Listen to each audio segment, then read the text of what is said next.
नमस्कार दोस्तों, आप सभी लोगों का इस लेक्चर वीडियो में स्वागत है। आज हम डिस्कस कर रहे हैं बाइनरी लॉजिस्टिक रिग्रेशन। तो दोस्तों, जैसे हम जानते हैं कि बाइनरी लॉजिस्टिक रिग्रेशन भी एक तरह से मल्टीपल रिग्रेशन एनालिसिस और टू ग्रुप डिस्क्रिमिनेंट एनालिसिस की तरह ही एक हमारा स्टैटिस्टिकल टूल है। तो दोस्तों, सबसे पहले हम डिफरेंस समझते हैं कि मल्टीपल रिग्रेशन एनालिसिस में और बाइनरी लॉजिस्टिक रिग्रेशन में डिफरेंस क्या है। देखिए, ये जो मल्टीपल रिग्रेशन एनालिसिस है, इसमें हमारे पास y एक डिपेंडेंट वेरिएबल है और x1, x2, x3 ये सेवरल इंडिपेंडेंट वेरिएबल्स है और एप्सिलॉन ये हमारा एरर टर्म है। b0 intercept, b1, b2, b3 सारे हमारे रिग्रेशन कोएफिशिएंट्स हैं। लेकिन जो हमारा लॉजिस्टिक रिग्रेशन है उसमें डिपेंडेंट वेरिएबल हमारा कैटेगरिकल होगा। ठीक है, ये जो पी वाई है हमारा dependent variable, probability of occurrence, ये हमारा कैटेगरिकल होगा। और जो टू ग्रुप डिस्क्रिमिनेंट एनालिसिस है उसमें भी जो डिपेंडेंट वेरिएबल होता है वो हमारा कैटेगरिकल होता है। अगर टू लेवल है तब हम उसको कहते हैं टू ग्रुप डिस्क्रिमिनेंट एनालिसिस, और अगर थ्री लेवल है डिपेंडेंट वेरिएबल में तब उसे हम कहते हैं थ्री ग्रुप डिस्क्रिमिनेंट एनालिसिस। तो दोस्तों, ये जो टू ग्रुप डिस्क्रिमिनेंट एनालिसिस है इसके कुछ एग्जम्पशंस होते हैं।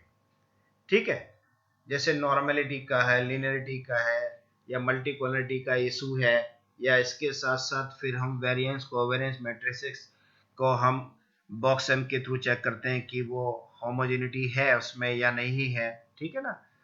इसमें जो लॉजिस्टिक रिग्रेशन एनालिसिस में कोई सबसे बड़ी तो फायदा ये है कि इसमें कोई हम एजम्पशंस चेक नहीं करते हैं कि डेटा हमारा होमोजेनियस है या नहीं है।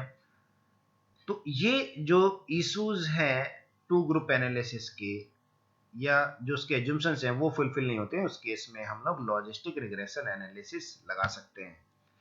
और इसका जो सबसे बड़ा एडवांटेज है लॉजिस्टिक रिग्रेशन एनालिसिस का वो ये है, इसे हम वहां यूज करते हैं जहां पर जो ओकरेंस, जो इवेंट है उसके होने की प्रोबेबिलिटी, बेसिकली जो आउटकम है उसकी हम प्रोबेबिलिटी निकाल रहे हैं। उसमें हम कंफर्म नहीं रख रहे कि ये इस ग्रुप में आएगा या इस ग्रुप में आएगा, उसकी प्रोबेबिलिटी कि वो वन में आए या दूसरे ग्रुप में, टू ग्रुप में आए। एक तो ये डिफरेंस है। तो टू ग्रुप डिस्क्रिमिनेंट एनालिसिस में प्रोबेबिलिटी नहीं निकालते, उसमें हम कंफर्म बताते हैं कि ये या तो सक्सेसफुल पर्सन है ये, या ये जो एम्प्लॉय है अनसक्सेसफुल पर्सन है। लेकिन लॉजिस्टिक रिग्रेशन में हम लोग प्रोबेबिलिटी निकालते हैं। जैसे कि कई बार हम ये देख सकते हैं, मेडिकल साइंसेस में भी बहुत सारी रिसर्चेज होती हैं, कुछ इंडिकेटर्स होते हैं और उसके बेसिस पर वो पर्टिकुलर जो पेशेंट है उसको बताते हैं कि इसको जो इस डिजीज होने की इतनी प्रोबेबिलिटी है। ठीक है ना। और इसके डिजीज ना होने की इतनी प्रोबेबिलिटी, या इसके सरवाइव करने की इतनी प्रोबेबिलिटी है और इसके सरवाइव ना करने की इतनी प्रोबेबिलिटी। तो जहां पर प्रोबेबिलिटी वाले केस आते हैं वहां पर हम लॉजिस्टिक रिग्रेशन एनालिसिस लगाते हैं। अब दोस्तों देखिए, इसमें कोई बहुत ज्यादा डिफरेंस नहीं है मल्टीपल रिग्रेशन एनालिसिस में और लॉजिस्टिक रिग्रेशन में। बस इसको हमने ये जो प्रोबेबिलिटी जो ली है, probability of occurrence P Y, इसको हमने लिया है 1/1 प्लस ई की पावर, मतलब ये इसको हम कहते हैं लॉजिट। जब इसको हमने लॉजिट फॉर्म में लिख लिया, मतलब लॉग ट्रांसफॉर्मेशन कर दिया हमने इसी का। ठीक है ना। तो ये हमारी जो इक्वेशन आएगी, देखिए e to the power minus this, ये हमारा हो गया प्रोबेबिलिटी ऑफ ऑकरेंस। हमें यही इसी का ही मॉडल चाहिए पी वाई का। ठीक है, और उसी में वैल्यू पुट करने के बाद हम फिर आगे प्रिडिक्शन कर सकते हैं कि ये पर्टिकुलर ग्रुप में जाएगा या नहीं। ये देखिए e की पावर -1 है, जब इसको हम 1 करेंगे तो ये e की पावर प्लस हो जाएगी। देखिए 1/a की पावर प्लस, और जब इसका एलसीएम लेंगे तो ये इस तरीके से आ गया हमारे पास पी वाई। बस ये छोटी सी चीजें समझनी है, इसके बाद बिल्कुल हमें सारी चीजें आसानी से समझ में आ जाएंगी। इसे हमने क्या कहता है, ये लॉग ट्रांसफॉर्मेशन किया ना हमने, एक तरीके का जो मल्टीपल रिग्रेशन एनालिसिस है यही है। ठीक है, इसको हमने कहा ई लॉजिट, और ये है हमारा अपॉन में 1 प्लस ई लॉजिट, ये देखिए 1 प्लस और ये ई लॉजिट, और ई लॉजिट को हम कहते हैं ओड्स, मतलब किसी भी पर्टिकुलर इवेंट के होने की संभावना कितनी है उसे हम कहते हैं ओड्स, और ये हम इस फॉर्मूले से निकाल लेंगे ओड्स अपॉन 1 प्लस ओड्स। बस इतना सा हमें थ्योरी समझनी है, और इसके बाद बहुत ज्यादा थ्योरी इसको हमें नहीं समझना। हमारे पास एक केस स्टडी है दोस्तों, देखिए केस स्टडी बड़ी सिंपल है, जिसमें हमने टोटल जो हमारे पास है वो है हमारे पास टोटल हमारे पास है 40 कस्टमर्स, जिनको हमने ब्रांड लॉयल और जो ब्रांड लॉयल नहीं है 20-20 का रेशो लिया। ये नॉमिनल स्किल के क्वेश्चंस हैं, और जैसे ये हमने ये लिया है, एक इनकम लिया है, ब्रांड लिया है, शॉपिंग लिया है, इनको हमने जो रखा है इनको कंटिन्यूअस वेरिएबल में स्केल में रखा है, ठीक है, तीनों को। अब जैसे इनकम है हमारी, ये हमने 1000 में ली है, ये ब्रांड जो है परसेप्शन, इसको 100 में से हमने पॉइंट्स दिया है, और इसको शॉपिंग का जो एटीट्यूड है टुवर्ड्स ब्रांड टुवर्ड्स शॉपिंग, उसको भी हमने 100 में से दिया है। 0 का मतलब है कि फेवरेबल नहीं है आपका एटीट्यूड या परसेप्शन शॉपिंग के लिए, और अगर आप ज्यादा स्कोर दे रहे हैं तो इसका मतलब फेवरेबल है। इनकम जितनी ज्यादा होगी उतना हम समझेंगे कि ये जितनी वैल्यू ज्यादा है इसकी इनकम इतनी ज्यादा होगी, और ब्रांड में भी उसका एसोसिएशन उतना ही ज्यादा होगा, फेवरेबल होगा जितना उसने ज्यादा स्कोर दिया है। 1 का मतलब है कि ये हमारे जो है ब्रांड लॉयल कस्टमर्स हैं, और बाकी के जो 20 हमारे पास जो कस्टमर्स हैं वो है नॉट ब्रांड लॉयल, ठीक है ना। तो टोटल हमारे पास 40 हमारे पास जो है कस्टमर आ गए। अब हमें इसमें लॉजिस्टिक रिग्रेशन अप्लाई करना है, तो हमें सबसे पहले क्या करना पड़ेगा, अच्छा इसमें देख सबसे पहले चलिए हम ये देख लेते हैं कि जो हमने ये तीनों वेरिएबल लिए हैं क्या ये सिग्निफिकेंटली कंट्रीब्यूट करने हैं इसको डिस्क्रिमिनेट करने के लिए। तो देखिए एनालाइज में जाएंगे हम, कंपेयर मीन्स में, और इंडिपेंडेंट सैंपल टी टेस्ट, ठीक है। बायर्स को हमने ग्रुपिंग वेरिएबल्स में लिया, और यहाँ पर हमने ग्रुप 1 को 1 और ग्रुप 2 को 0 रखा है, ठीक है ना। इसके बाद जो है तीनों वेरिएबल्स को हमने यहाँ पर लिया टेस्ट वेरिएबल में, इसके बाद इसको ओके किया, तो हमारे पास रिजल्ट्स आ जाएंगे कि तीनों सिग्निफिकेंट डिफरेंस है या नहीं है। देखिए ये जो टी वैल्यू आ गई, ये हमें पी वैल्यू चाहिए, बस पी वैल्यू हमारी तीनों वेरिएबल के लिए, attitude toward brand, income in 1000, attitude toward shopping, तीनों के लिए पी वैल्यू हमारी 0.05 से कम है। इसका मतलब तीनों जो वेरिएबल है ये सिग्निफिकेंट है, और जो आउटकम वेरिएबल है उनको डिस्क्रिमिनेट करने के लिए स्टैटिस्टिकली सिग्निफिकेंट है, ठीक है। पहली बात तो हमें ये पता चल गई। चलिए, और अगर मान लीजिए हमारे पास 3 से ज्यादा भी वेरिएबल्स हैं, इंडिपेंडेंट वेरिएबल्स 5 हैं, 10 है, 8 है ना, तो पहले सबसे पहले हमें कंपेयर मीन्स में जाके उनका सिग्निफिकेंट लेवल चेक करना कि वो स्टैटिस्टिकली सिग्निफिकेंट हैं सारे या नहीं। अगर नहीं है तो फिर हमें उन वेरिएबल्स को डिलीट कर देना है, और अपने मॉडल में केवल हम उन्हीं वेरिएबल्स को लेंगे जो स्टैटिस्टिकली सिग्निफिकेंट कंट्रीब्यूट कर रहे हैं डिपेंडेंट वेरिएबल को डिस्क्रिमिनेट करने के लिए। अब देखिए एनालाइज, अब हम करते हैं रिग्रेशन में भी जाएंगे, बाइनरी लॉजिस्टिक रिग्रेशन में जो बायर लॉयल्टी है ये हमारा डिपेंडेंट वेरिएबल में आएगा, और बाकी के जो तीनों वेरिएबल्स हैं हमारे ये इनको हम लेंगे कोवेरिएट्स में, ठीक है।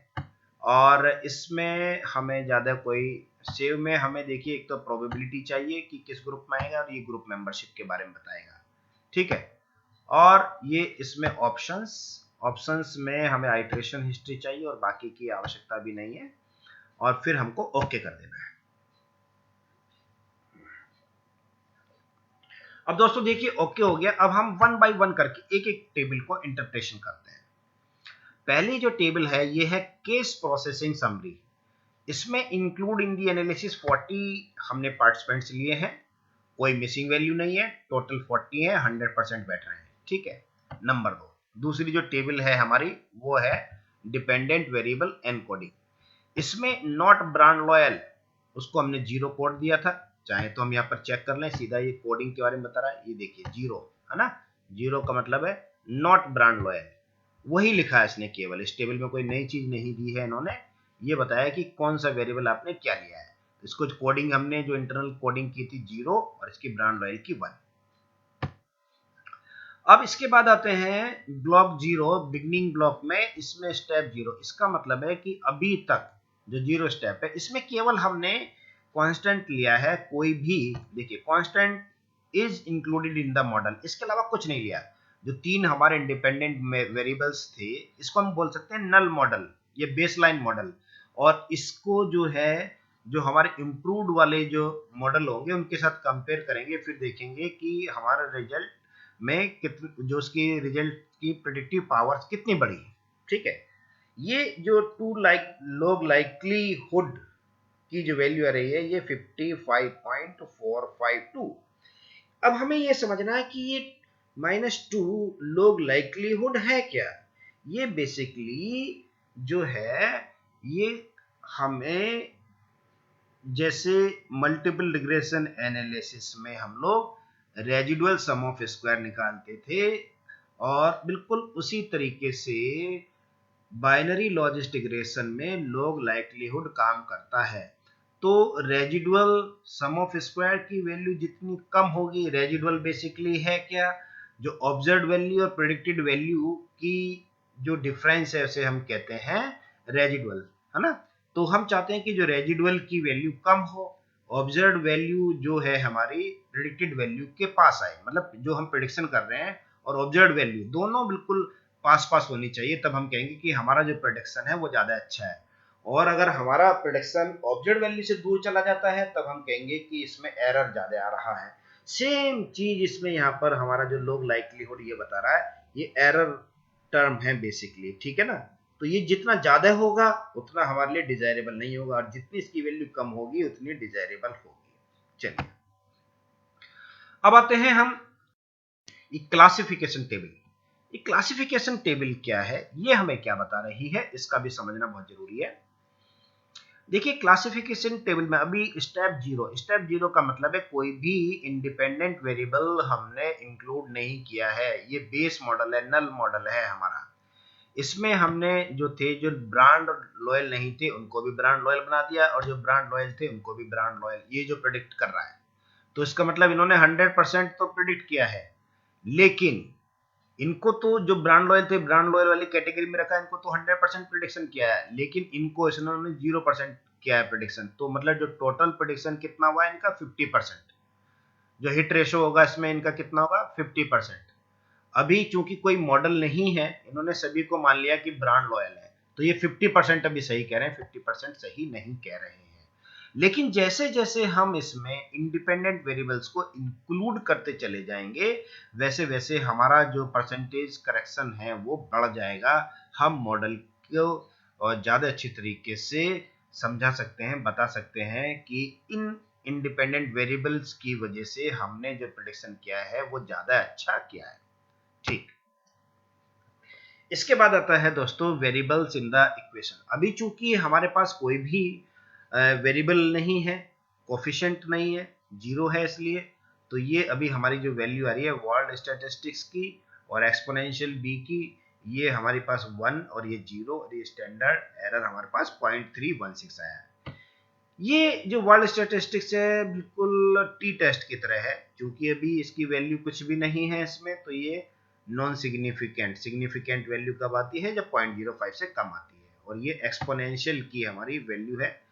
अगर एक्सपोनेंशियल की वैल्यू 1 से ज्यादा आती है तब डिपेंडेंट वेरिएबल के साथ इसका पॉजिटिव कोरिलेशन होता है, और एक्सपोनेंशियल की वैल्यू अगर 1 से कम आती है तब नेगेटिव कोरिलेशन होता है। तो चूंकि अभी यहाँ पे डिपेंडेंट इंडिपेंडेंट वेरिएबल है ही नहीं, तो इसलिए यहाँ पर इसमें एक्सपोनेंशियल बी की वैल्यू 1 शो की है। लेकिन जैसे जैसे हम इसमें इंडिपेंडेंट वेरिएबल इंक्लूड करेंगे अपने मॉडल में, इसकी वैल्यू चेंज हो जाएगी, कम सी 1 से कम भी आ सकती है और ज्यादा भी आ सकती है। अब इसके बाद जो दूसरी टेबल है वो है हमारी variable not in the analysis. ये जो हमारे पास ओवरऑल स्टैटिस्टिक्स आ रही है इसे हम कहते हैं रेजिडुअल काई स्क्वायर, इसकी वैल्यू कम होनी चाहिए, ये हमारी जो है सिग्निफिकेंट आ रही है। और ये जो तीनों वेरिएबल्स अभी जो हमने इंक्लूड नहीं किए थे ये भी सिग्निफिकेंटली कंट्रीब्यूट कर रहे हैं डिपेंडेंट वेरिएबल को प्रेडिक्ट करने के लिए। उसकी प्रोबेबिलिटी बताने के लिए कि ये होगा या नहीं होगा। ठीक है, तो ये सिग्निफिकेंटली कंट्रीब्यूट कर रहे हैं। इसका मतलब है कि इनका कंट्रीब्यूशन होगा जब इन तीनों को हम अपने मेन मॉडल में लेंगे। अब जो है इसके बाद आइटरेशन हिस्ट्री देखिए। आइटरेशन हिस्ट्री में हमने पहला फर्स्ट स्टेप में आइटरेशन किया, सेकंड, थर्ड, इस तरीके से 8। तो ये हमारा इंप्रूव होके जो लॉग लाइक्लीहुड है ये आ गया हमारे पास 14.213। इसी तरीके से सारी वैल्यूज हमारे पास इंप्रूव होकर आ गई कोएफिशिएंट्स की। ठीक है, कोएफिशिएंट भी देखिए इंक्रीज हो रहा है, ये भी इंक्रीज हो रहा है, इसके बाद इंक्रीज नहीं हो रहा, यहाँ पे स्टॉप कर दिया। अब ये जो वैल्यू है हमारी, ये omnibus test of model coefficient, इसको समझना जरा जरूरी है। ये क्या कह रहा है, इसमें जो आया है वैल्यू का स्क्वायर की तीनों वैल्यू 41.239, ये वैल्यू कहां से आई और ये सिग्निफिकेंट भी है। ठीक है, तो पहले तो हम ये देखते हैं जो हमारा मेन जो नल मॉडल था, इसमें हम देखते हैं नल मॉडल में वैल्यू है 55.42। अब एक जरा हम इसमें कैलकुलेटर का यूज करके देखते हैं कि ये जो 55.452 ये वैल्यू आ गई। और दूसरा जो भी हमने देखा था आइटरेशन हिस्ट्री के ओमनीबस टेस्ट, ठीक है, इसमें जो वैल्यू आ रही थी हमारी ये है 41 और जो मेन मॉडल की वैल्यू है हमारी वो कितनी आ रही है 14.-14.213। ये देखिए ये वैल्यू कितना है 41.239, ये वाली जो वैल्यू है 41.239, मतलब एक ह्यूज रिडक्शन हो रहा है नल मॉडल से, या जब बेस लाइन मॉडल थे जब हम अपने फर्स्ट स्टेप मॉडल में आ रहे हैं तो इसका बहुत रिडक्शन हो रहा है। तो इसका मतलब है कि ये वैल्यू जितनी भी कम होगी लॉग लाइक्लीहुड की, उतना ही हमारा मॉडल ज्यादा अच्छा होगा, क्योंकि ये जो ऑब्जर्व्ड और एक्चुअल और ऑब्जर्व्ड वैल्यू इसका डिफरेंस को कम बता रहा है। ठीक है, इसके बाद जो है मॉडल समरी में जो रिडक्शन हुआ देखिए 41.239 का, जो कि काफी बड़ा डिफरेंस है। फिर ये Cox and Snell R square हमारा क्या होता था, कोएफिशिएंट ऑफ डिटरमिनेशन, जो सम ऑफ स्क्वायर जो रिग्रेशन और सम ऑफ स्क्वायर जो होता था हमारा टोटल। ठीक है ना, उसी के बेसिस पर हम निकालते थे कि कितना परसेंट इसमें वेरिएशन हो रहा है, या कोरिलेशन का स्क्वायर भी कर लेते थे। तो ये जो है ये गुडनेस ऑफ फिट इंडेक्स है, इसकी वैल्यू 1 के आसपास, देखिए ये दोनों वैल्यू 0 और 1 के बीच में होती है। ठीक है, कॉक्स एंड स्नेल की भी और नेगले करके की भी, दोनों की वैल्यू हमारी बहुत अच्छी वैल्यू आ रही है। इसका मतलब है मॉडल फिट हमारा जो है वो ज्यादा अच्छी रिजल्ट्स दे रहा है। इसके बाद आते हैं देखिए हम, ये है हमारा क्लासिफिकेशन टेबल आफ्टर जो 3 इंडिपेंडेंट वेरिएबल्स को हमने इंक्लूड किया स्टेप 1 में। यहाँ पे जो है ये 20 ब्रांड लॉयल्स थे। ठीक है, ब्रांड लॉयल्स हमारे पास 20 थे, ब्रांड लॉयल में आना चाहिए, लेकिन 3 केसेस मिस क्लासिफाई हो गए, ये नॉट ब्रांड लॉयल में आ गए। और जो नॉट ब्रांड लॉयल 20 थे, इनके 3 केसेस ब्रांड लॉयल में आ गए, तो ये मिस क्लासिफिकेशन हो गया। तो टोटल इसने जो प्रिडिक्शन किया है वो 85%, जो इसका हिट रेशियो है वो हमारा जो है 85% आ गया है, मतलब 85% इन्होंने करेक्टली क्लासिफाइड किया है। और जो नल मॉडल था उसमें इन्होंने किया था 50%। ठीक है ना, तो यहाँ पर हमारा जो मॉडल है ये ज्यादा इंप्रूव होकर आया है, और इसमें जो मिस क्लासिफिकेशन 3 केसेस हैं, इस तरीके से हम कह सकते हैं कि जो 85% डेटा है हमारा वो इन्होंने सही से क्लासिफाई किया है। अब ये जो लास्ट टेबल है वेरिएबल इन द एनालिसिस, ये सबसे इंपॉर्टेंट टेबल है, क्योंकि इसी से हमें मॉडल बनाना है। बाकी तो चीजें हमने समझ ली, मेन जो मॉडल बनेगा हमारा ये लॉजिट वैल्यू देखिए, -19.663 plus 0.055 into shopping plus 0.229 into income plus 0.060 into brand, ये हमारा मेन मॉडल बन गया। देखिए इसी मॉडल के बेसिस पर हम आगे प्रेडिक्शन करेंगे। ये देखिए ये हमने यहाँ पर जो लॉजिट है, लॉजिट वैल्यू है ना, तो ये हमारा मेन मॉडल हो गया। ये कांस्टेंट की वैल्यू, ये हमारे कोफिशिएंट की वैल्यू, ये ब्रांड की वैल्यू आएगी, ये कोफिशिएंट की वैल्यू इनकम की, ये शॉपिंग के कोफिशिएंट की वैल्यू। अब हमें करना क्या है, इसमें ये वैल्यूज ओड्स निकालना है हमें, ओड्स, ठीक है ना। ओड्स निकालने के बाद फिर हम प्रोबेबिलिटी ऑफ ऑकरेंस निकालेंगे। तो ओड्स कैसे निकालेंगे, इसका एक्सपोनेंशियल ले लिया हमने, ठीक है, और एक्सपोनेंशियल लेने के बाद ओड आ जाएगा, ओड अपॉन 1 प्लस ओड करेंगे तो हमारे पास प्रोबेबिलिटी ऑफ ऑकरेंस आ जाएगी। ये बड़ा सिंपल है निकालना। अब देखिए मेन तो मॉडल जो है हमारा वो ये है लॉजिट, ठीक है ना, और इसी से फिर हम ये पी वाई निकालेंगे। फाइनली हम जो यूज करेंगे प्रोबेबिलिटी ऑफ ऑकरेंस इसमें रख के, ठीक है। ओड्स का मतलब क्या है, इसको हम ये भी कह सकते हैं पी वाई इक्वल टू ई की पावर लॉजिट अपॉन 1 प्लस ई की पावर लॉजिट। ये हमारा मेन मॉडल है। अब हमें सबसे पहले ये ओड्स की वैल्यू निकालना है, ठीक है ना। ये तो हमारा मॉडल आ गया लॉजिट की वैल्यू, इससे तो हम कुछ नहीं इंटरप्रिटेशन कर पाएंगे अभी। अब ये देखिए ये जो है हमारा ट्रांसफॉर्म में जाएंगे हम लोग, और ये सबसे पहले हम जो वैल्यू निकालते हैं ये निकालेंगे ओड्स की, ठीक है ना। तो यहां हमने लिख दिया ओड्स, ओड्स सॉरी, ये आ गया ओड्स। इसको हमने कॉपी किया, कॉपी करने के बाद टाइप एंड लेबल में जाएंगे, इसको हमने लेबल में पेस्ट किया, कंटिन्यू किया, कंटिन्यू करने के बाद ऑल को हमने क्लिक किया और यहां से हम सेलेक्ट करेंगे एक्सपोनेंशियल, ई एक्स होगा कहीं, ये देखिए ई एक्स पी, ठीक है। एक्सपोनेंशियल को हमने ट्रांसफर किया न्यूमेरिक एक्सप्रेशन में, और हमारा जो था एक्सपोनेंशियल मॉडल क्या था, ये आया था, देखिए माइनस से लेके, मैं इसकी कॉपी कर देता हूं, ये कॉपी करके इसको पेस्ट करना है, ठीक है। ये हमने यहाँ पर इसको, ये देखिए पेस्ट किया, पेस्ट। लेकिन हमें जो वैल्यू चाहिए वो अपने हिसाब से चाहिए, जो इन्होंने यहाँ पर ये मल्टीप्लाई करके इसी के लैंग्वेज में हम लिखेंगे इनकम शॉपिंग ब्रांड, ब्रांड को हमने यहाँ पर ट्रांसफर किया। फिर जो है इनकम और ये वाला मल्टीपल वाला चिन्ह नहीं लगाएंगे हम लोग, इसमें जो हमारा साइन होगा वो यही जो स्पेस इसमें दिया होगा। ये क्या हो गया, शॉपिंग गलत हो गया, चलिए कोई बात नहीं इसको।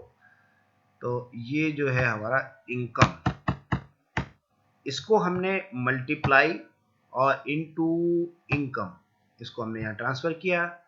फिर प्लस ये जो शॉपिंग है इसको हमने यहाँ से हटाया, हटाने के बाद इसको मल्टीप्लाई किया और शॉपिंग वाली जो वैल्यू है इसको हमने यहाँ पर ट्रांसफर कर दिया। तो देखिए अब हमारा जो मेन मॉडल है एक्सपोनेंशियल ई लॉजिट ओड आ गया हमारा, ये है ना, इसको हम ओड बोलते हैं। अब बस हमको यहाँ पे ओके करना है, तो एक वैल्यू आ जाएगी, वैल्यू जो आई है हमारी, देखिए ये ओड्स की वैल्यू है। लेकिन ये अभी हमें कुछ नहीं बता रही, क्योंकि हमें तो प्रोबेबिलिटी ऑफ ऑकरेंस चाहिए ना, कि वो किस ग्रुप में आएगा। जैसे ये वाला है प्रोबेबिलिटी प्रेडिक्टेड ग्रुप, ये प्रेडिक्टेड प्रोबेबिलिटी है। अब प्रोबेबिलिटी जिनकी 0.5 से कम है वो नॉन लॉयल है, लॉयल नहीं है कस्टमर। चलिए अभी एक चीज बाकी और है, हमें ओड्स अपॉन ये निकालना, प्रोबेबिलिटी ऑफ ऑकरेंस। तो ये भी हम निकाल लेते हैं, ट्रांसफॉर्म कंप्यूट वेरिएबल, इसको रीसेट करते हैं और यहाँ पर लिख देते हैं प्रोबेबिलिटी, प्रोबेबिलिटी, ये प्रोबेबिलिटी आ गया। और प्रोबेबिलिटी को इसको यहाँ से कॉपी करके हमने इसे टाइप एंड लेबल में पेस्ट किया, पेस्ट करने के बाद देखिए ये आ गया, और इसको कंटिन्यू किया। यहाँ पर जो है हमारा ओड्स है ना, इसको हमने यहाँ पर लाए, और ओड्स इक्वल टू जो है हमारा पास 1 प्लस ये जो ओड्स है इसको हम फिर इधर ले गए, ये आ गया। अब हमारे पास प्रोबेबिलिटी आ जाएगी, ये देखिए हमारे पास जो एक कॉलम आ गया प्रोबेबिलिटी, ठीक है। अब ये सारी प्रोबेबिलिटी आ गई, ये देखिए पूरे 40 कैंडिडेट की। अब हम प्रेडिक्शन कर सकते हैं इसी प्रोबेबिलिटी के बेसिस पर। ये जो ब्रांड लॉयल देखिए, ये ब्रांड लॉयल के जो थे हमारे पास 20 केसेस थे, इसमें से 3 केसेस हमारे मिस क्लासिफाई हैं। जिनकी वैल्यू 50 से कम है वो मिस क्लासिफाई, ये नहीं है। ये किस में जाना चाहिए था, नॉट ब्रांड में। ये नॉट ब्रांड में 0.5 से कम वैल्यू है, बाकी की सारी वैल्यू 0.5 से ज्यादा है, तो ये सारे के सारे हमारे आ जाएंगे ब्रांड लॉयल में। तो हम ये कह सकते हैं कि 17 केसेस सही है और 3 केसेस जो हैं, ये देखिए ये और ये वाले जो केसेस हैं, 3 केसेस हमारे पास जो हैं वो मिस क्लासिफाई है। Case number 2, case number 5, case number 6। चलिए अब हम आते हैं हमारे जो नॉट लॉयल कस्टमर हैं उनको देख लीजिए जरा एक बार। इसकी वैल्यू 0.0 से कम, ये भी ठीक, ये भी ठीक, ये भी सही, ये देखिए ज्यादा आ गई 0.8 से ज्यादा था, तो ये मिसक्लासिफिकेशन हो गया। ये हमारा जो है मिसक्लासिफिकेशन, ठीक है। एक तो केस ये हो गया, और इसमें और देखते हैं, ये यहां से हैं, देखिए ये देखिए, ये पूरे जो 20 केसेस हैं, 20 में से 3 केसेस हमको मिसक्लासिफाई दिख रहे हैं। देखिए पहले तो ये नॉट ब्रांड लॉयल था, ये ब्रांड लॉयल में आ गए दोनों, क्योंकि इनकी वैल्यू 0.5 से ज्यादा है। एक केस ये आ गया 0.8, अगर इनकी वैल्यू सभी की 0.5 से कम होती तब हम कहते कि ये ब्रांड लॉयल में है। तो एक तो जब भी हम प्रोबेबिलिटी निकालते हैं, प्रोबेबिलिटी ऑफ ऑकरेंस, उसमें कभी भी हमारा जो वो होगा आउटकम, वो परफेक्टली ना तो 0 आएगा ना कोई उसमें 1 आएगा। तो ये प्रोबेबिलिटी ये हमें डिसाइड करनी पड़ती है कि अगर हमारे पास 50-50 है तब हम जो है इसमें उसी के हिसाब से हम उसको उस कैटेगरी में रखेंगे। अगर 0.5 से ज्यादा है तब उसको 1 कैटेगरी में रखेंगे, और अगर 0.5 से कम है तब हम उसको सेकंड कैटेगरी में रखेंगे। तो दोस्तों ये जो है मल्टीपल रिग्रेशन एनालिसिस बहुत आसान टेक्निक है, इसमें कोई खास चीजें नहीं है, बस हमें 3 चीजें ही इसमें निकालनी है। पहले लॉजिट निकालने, लॉजिट हमारा कुछ भी नहीं है, जो मल्टीपल रिग्रेशन एनालिसिस का है उसको हमने लॉग ट्रांसफॉर्मेशन कर दिया है। ऑड्स निकाल लेंगे हम, ऑड्स के बाद पीवाई निकालेंगे, और यही हमें पीवाई जो है प्रोबेबिलिटी ऑफ ऑकरेंस ये बताएगा कि कौन सा इंडिविजुअल किस पर्टिकुलर ग्रुप में उसके आने की प्रोबेबिलिटी क्या होगी। ये प्रोबेबिलिटी बता रहा है हमको, है ना। तो ये प्रोबेबिलिटी की जो वैल्यू आई है इसमें हमेशा 0 और 1 के बीच में ही आती है। ये देखिए परफेक्ट केसेस हैं, और कुछ हमारे 0 वाले हैं वो भी परफेक्ट केसेस हैं। उन्होंने बिल्कुल परफेक्टली बताया कि ये इस पर्टिकुलर ग्रुप में ही आएंगे, ठीक है। तो दोस्तों इस तरीके से जो हमने ये आज डिस्कस किया है 2 group discriminant analysis, 3 group discriminant analysis के बाद आज बाइनरी लॉजिस्टिक रिग्रेशन, और अगले लेक्चर पर हम डिस्कस करेंगे क्लस्टर एनालिसिस, और जो दूसरी कॉन्जॉइंट एनालिसिस है, मल्टी डायमेंशनल स्केलिंग है, और दूसरी जितनी भी हमारी एडवांस टेक्निक्स हैं, एमॉस वगैरह पे स्ट्रक्चरल इक्वेशन मॉडलिंग, वो हम आगे करेंगे। तो आज के लिए दोस्तों इतना ही, और उम्मीद है कि शायद आपको ये लेक्चर पसंद आया होगा। Thank you very much.